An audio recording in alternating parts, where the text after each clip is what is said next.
started. How many of you remember the devotion that Tinker brought to us? Was it a couple months ago? Yes. And do you remember his last illustration came from Ephesians chapter 6 about the whole armor of God? Well, ever since that night, I've been having this thought about not just the armor, but the armor bearer. And that's what I want to talk to you about tonight, because I believe that not only are each of us called to be warriors, but there are times when we are called to be the armor bearer for another warrior. That's important. Iron sharpens iron.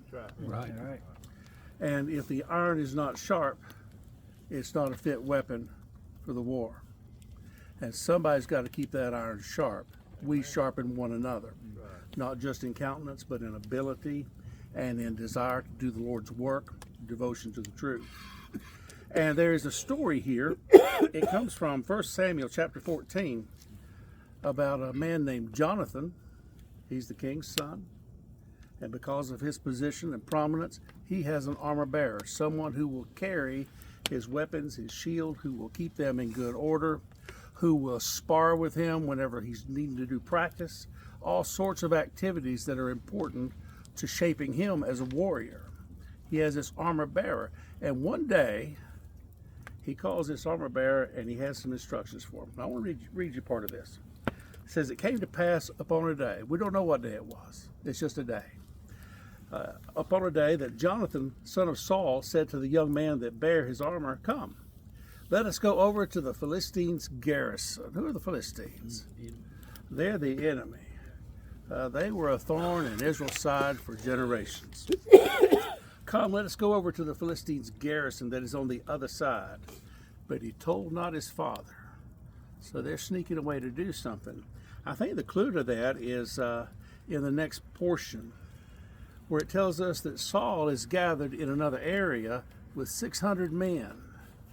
And it reminds me so much of another time in Saul's life when there are two armies facing off, but nothing's happening because there's this big guy on the other side who's taunting them, and a little fella comes up and says, "Hey, we need to deal with this.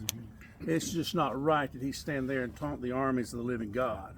That's paraphrased, by the way.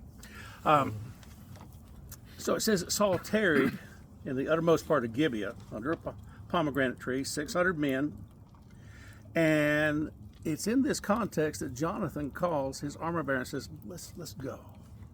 Let's go to the Philistine garrison. And it says that between the passages, this is the area where they're going, they're passing through this gorge by which Jonathan sought to go over to the garrison. There was a sharp rock on the one side, a sharp rock on the other side, so it's like a canyon. And it's a well-known area to these folks. The name of the one rock was Bozez, and the other was Senna. One means slippery, and the other means hard. And thorny. And the forefront of the one was situated in one direction and the other. And Jonathan, again, verse 6 says to the young man that bare his armor, "Come, let us go over to the garrison of these uncircumcised." Now listen to this, and you'll see your importance as an armor bearer. "It may be that the Lord will work for us. For there is no restraint to the Lord to save by many," the 600 who aren't doing anything, "or by few, the 2 who are willing to go." And the armor bearer said to him, "Do all that is in thine heart. Turn thee. Behold, I am with thee according to thy heart." You and I are called to be armor bearers as well as warriors. There's a man sitting on each side of you who needs to grow in grace and favor and strength and ability and experience. You and I are to be the wingmen for one another, and I know there'll be some other instruction on wingmen either tonight or at some time. This is a sacred obligation that you and I have, that we might strengthen, encourage, and sharpen the iron that's about us so that it becomes the weapon it's intended to be.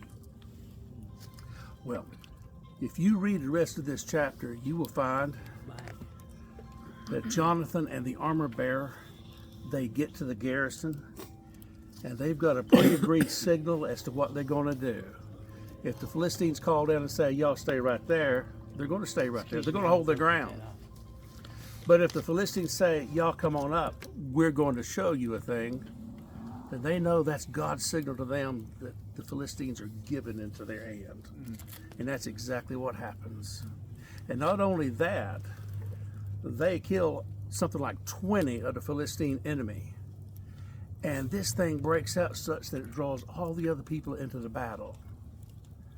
And people who had given up and had actually joined the Philistine cause, they decide to turn back and do what's right and go back to their own people. And it becomes a great battle, and the scripture says that God saved Israel that day. So what you do with the man beside of you, what you do with that individual at work, what you do with that individual in your family will make a great difference. So the question is, how will you be the armor bearer for someone in your life?